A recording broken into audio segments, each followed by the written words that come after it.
Hello again, everyone.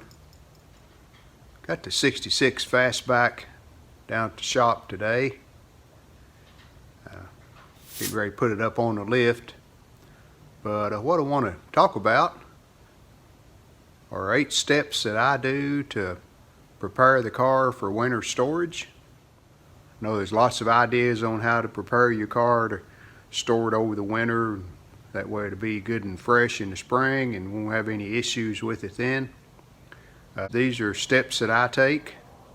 So hope this helps someone, and let's get started.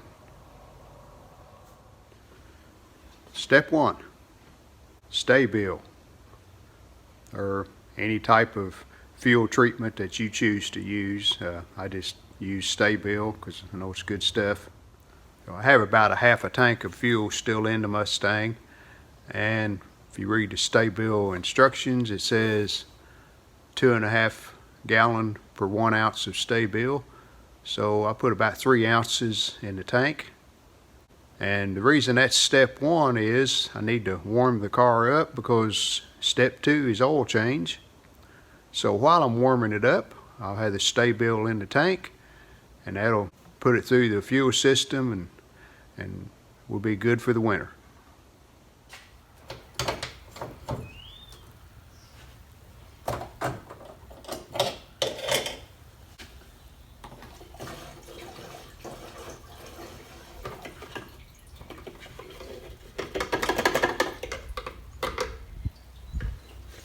Okay, we got our Sta-Bil in. So step 2, we're going to change the oil in the car. So I'm going to back it up here where I can get some ventilation, and we'll let it run till the engine gets warm, and then we'll get the oil changed.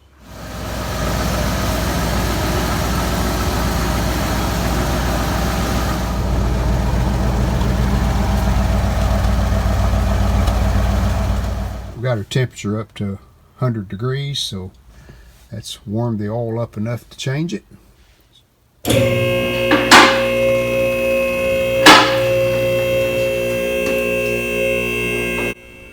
And what I'm going to do next is check the lift arms to make sure they're in the right position on the frame. Just to be safe, I'll go around and look at both sides of the car.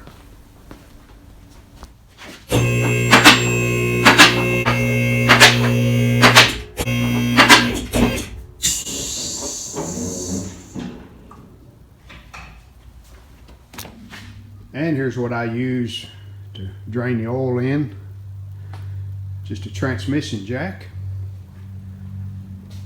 And I built a little wooden top that sets on it. Sets in the ribs of the jack, top of the jack.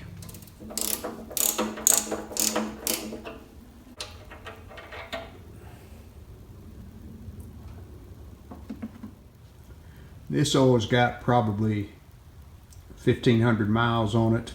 Not a whole lot, but I don't like for it to set all winter with old oil in it. So just make a habit of changing it once a year, even if I don't have a lot of miles on it.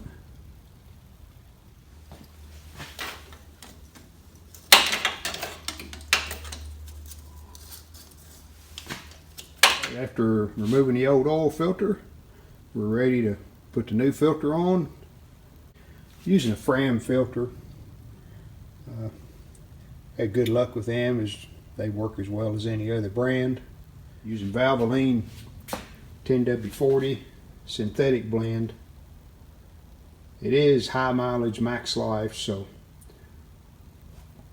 this engine did have over 75,000 miles on it when I put it in. So just a little more protection.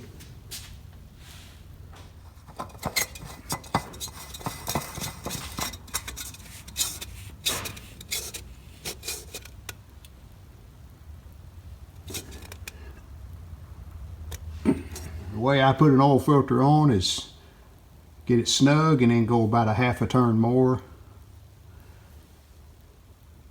Never had one to leak, so I think that'll be fine. Alright, we got our oil drain plug back in, new filter on.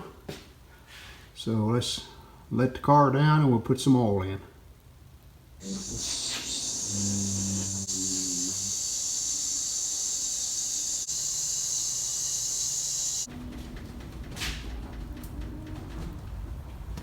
to leave the lift arms still on the car. Got the tires down on the ground, but reason being, in step 4, we're going to be doing something where it'll help to have the car off the ground just a little. Interesting cap on this oil. I've never seen one like this before. Just take this clear cap off, and it's got a pull tab.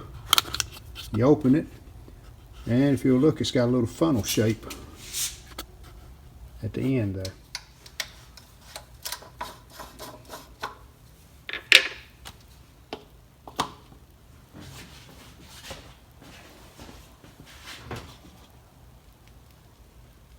It does pour easier, I'll have to admit.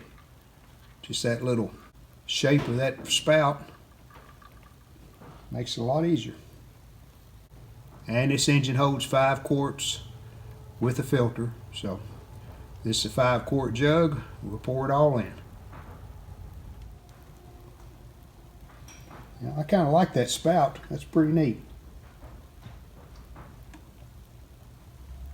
Works good.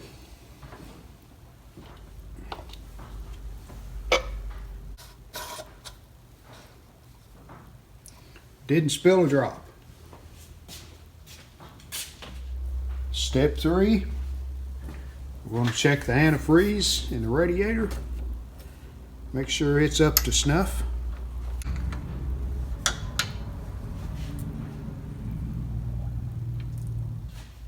Like a lot of you seen, you count the floating balls in the antifreeze. We've got 4, so we're protected to 25 below.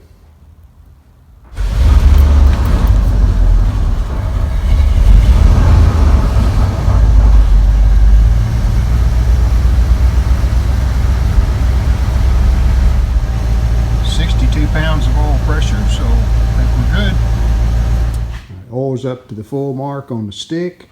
Good oil pressure, so let's move on. Step 4, we're going to air the tires up to 40 pounds, 40 psi. I normally run them around 33, 35 in that range.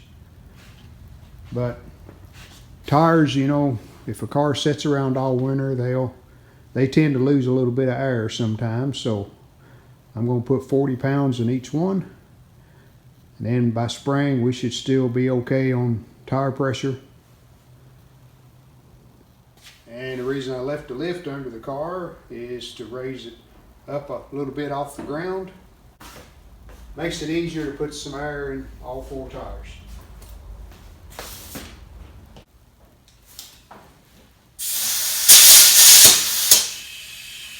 That's 4 steps finished, and now I'm going to pull the car back up to the detached garage next to the house where I keep it all the time, and we'll do the final 4 steps.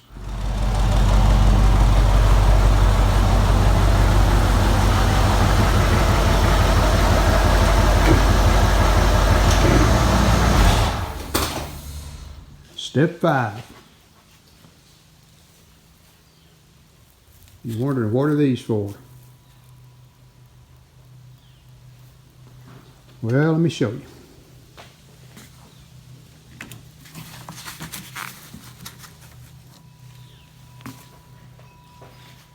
Just put them under the wiper arms. That way the blade doesn't set against the windshield all winter. Because sometimes the blade will get bad and get gooey or whatever. And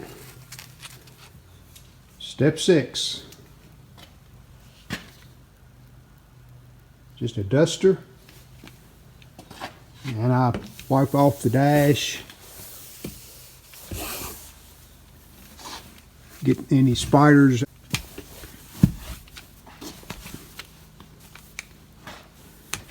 And in my car I have all of this deck back here that with no rear seat, so I'll wipe it off really good. With the doors shut, windows up in the car all winter. Shouldn't get a lot of dust in there. Nice fall day here at Creekview Acres. See, the leaves are beginning to fall off the trees. Turn a nice color. Okay, step 7. I take the ground wire off the battery. I've already loosened it, so I just take it off.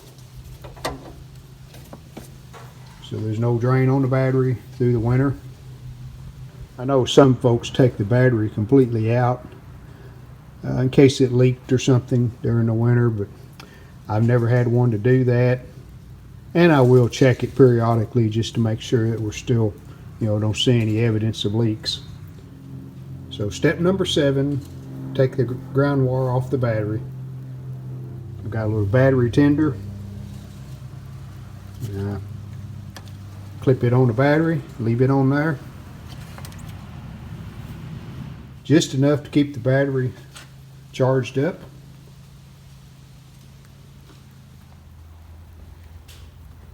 The 8th and the final step I do, these are dryer sheets. And I think I have 4 of them, yep. I'll put these in the car, put 2 in the interior, 1 in the trunk, 1 under the hood. And supposedly these will prevent mice from trying to get in the car. They do have a pretty strong odor, so I think that's what does it. I think it repels them with the odor alone. So we'll do that. And that's the 8th and last step.